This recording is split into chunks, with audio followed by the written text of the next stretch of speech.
is a screenshot of current listings for massage shops in Boston. They are recent from October 29th, and they are all links to a girl or a woman who is being trafficked. When most people think about human trafficking, they think of someone in chains. They think of a girl tied up in a cell, or scenes of Liam Neeson talking to a phone from Taken. They think it doesn't happen here, but they are wrong. There are two ways that the trafficking of human beings exists here in the US. The first are cases where international victims are trafficked here. This should not be confused with human smuggling or illegal immigration. That happens when a person X is, or asks a person Y to bring person X over the border, at which point presumably person X is free to do whatever he or she wishes.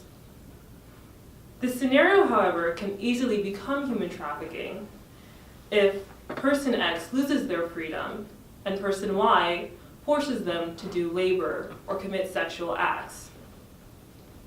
But one does not need to cross the border in order to become a victim.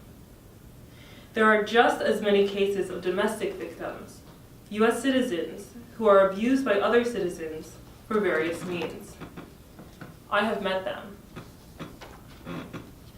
I was volunteering at a safe home called a Mirror House in the North Shore when I met a woman whom we will call Anna.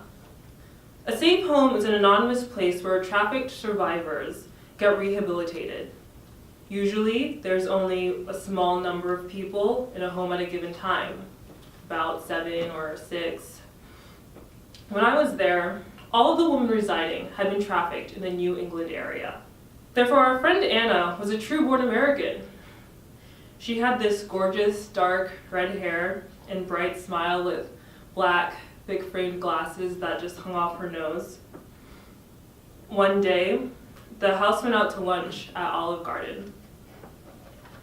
The director, some of the women, and I all fit into this house's bulky white van in order to remain anonymous. This was important because once victims have escaped, traffickers will often hunt them down.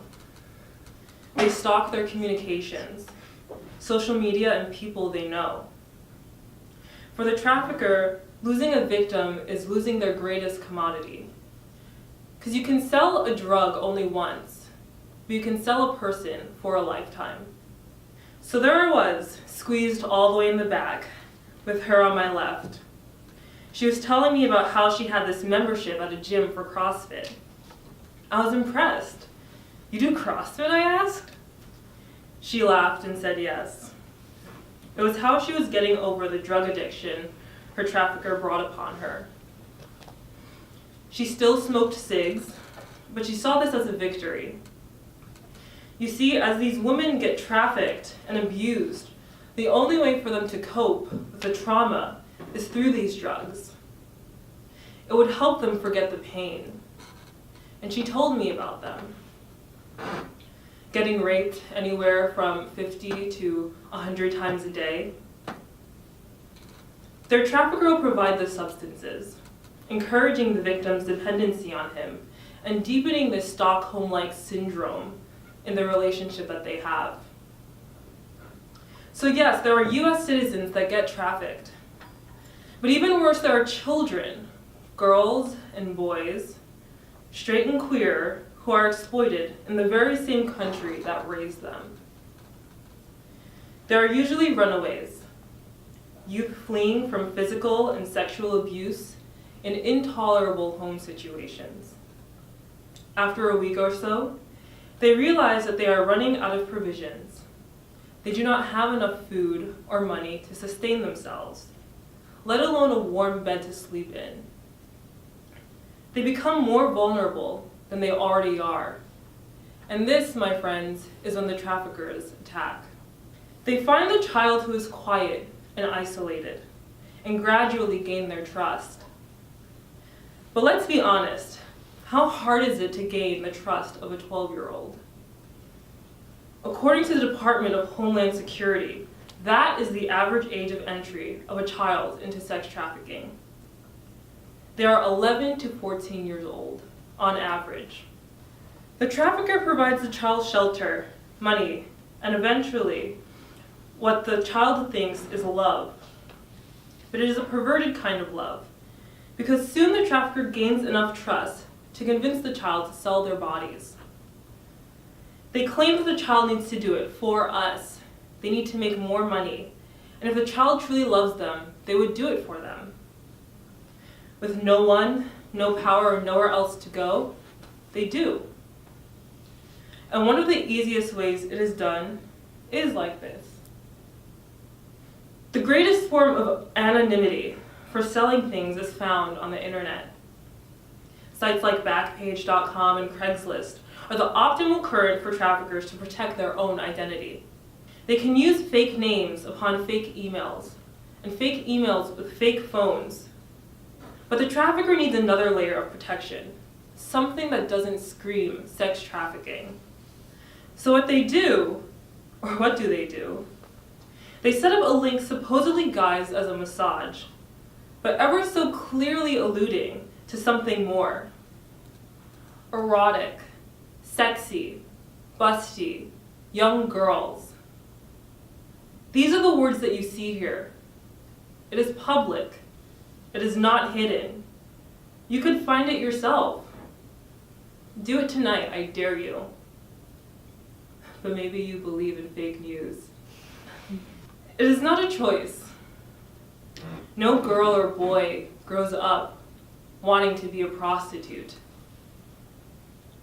No girl, no boy. It is the combination of their set of pre-existing conditions and the malicious manipulation of the trafficker that predetermines their route.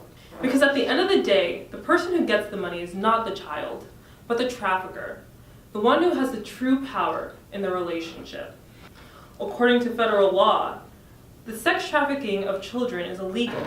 It is defined as the recruitment, harboring, transportation, provision, obtaining, patronizing, or soliciting of a person for the purposes of a commercial sex act, in which the person induced to perform such an act has not attained 18 years of age.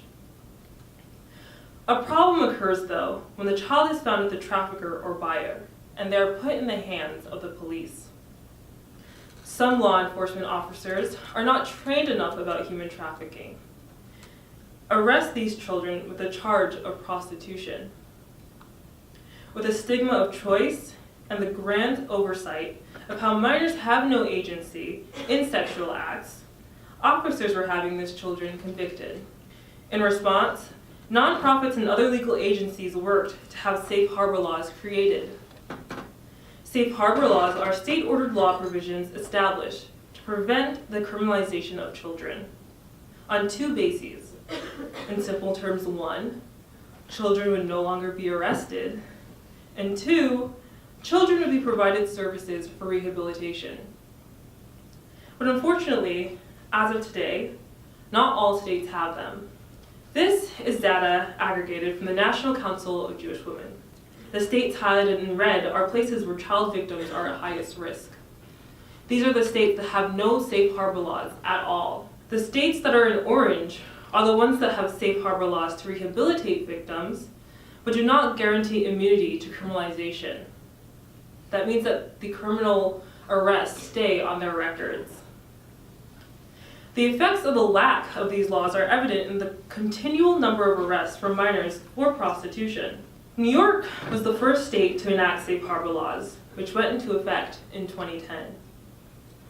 I aggregated data from the most recent reports of arrests from the Bureau of Justice Statistics. The most recent I could find was 2014. Since New York's decision in 2010, and the few other states that enabled these laws consequently, nationally, the number of arrests of girls has dropped slightly, but as you can see, they remain stagnant. The number of arrests of young boys, however, has barely changed at all. My point is that there is a tragedy. It is a tragedy for a child to be trafficked in their own home, but even more so to get arrested for it.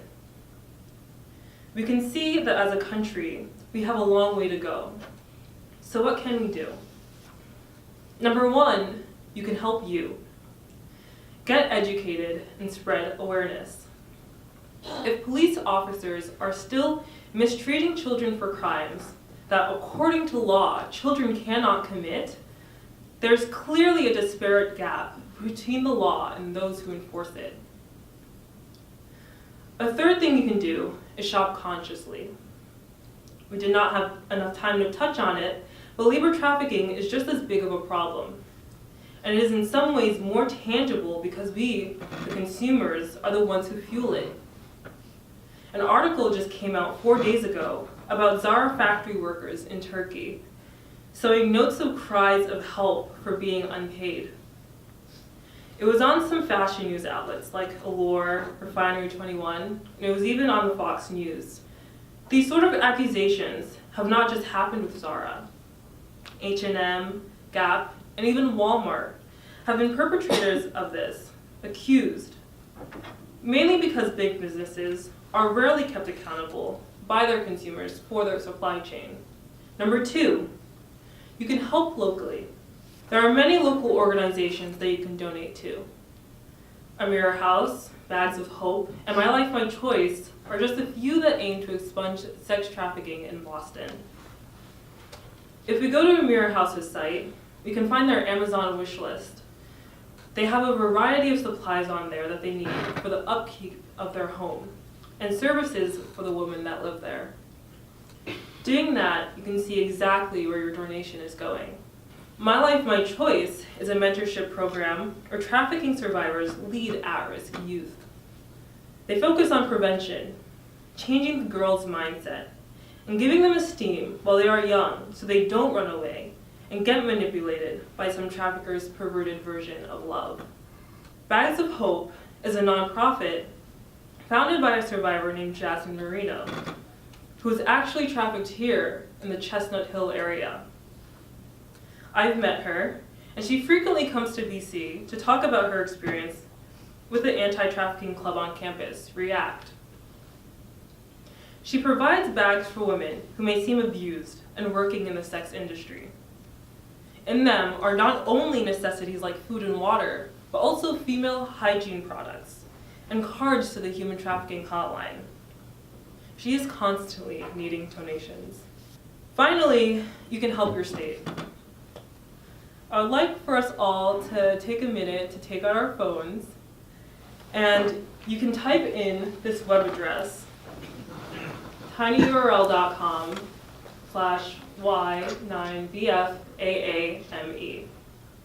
It is a quick, brief, 4-question form where you can send a letter to your senators to support a current bill called SESTA, or the Stop Enabling Sex Traffickers Act. This is a bill that will stop companies like Backpage.com and Craigslist from allowing traffickers to post advertisements like the one you saw. It was just passed through the U.S. Senate Committee on Commerce, Science, and Transportation for review. Another similar bill is currently being passed through the House of Representatives. If these bills can get passed, as you know, it would stop one of the primary ways that traffickers exploit victims online. William Wilberforce once said, "You may choose to look the other way, but you can never say again that you did not know." After today, you cannot say that you do not know about human trafficking. The question now is, what are you going to do about it? Thank you.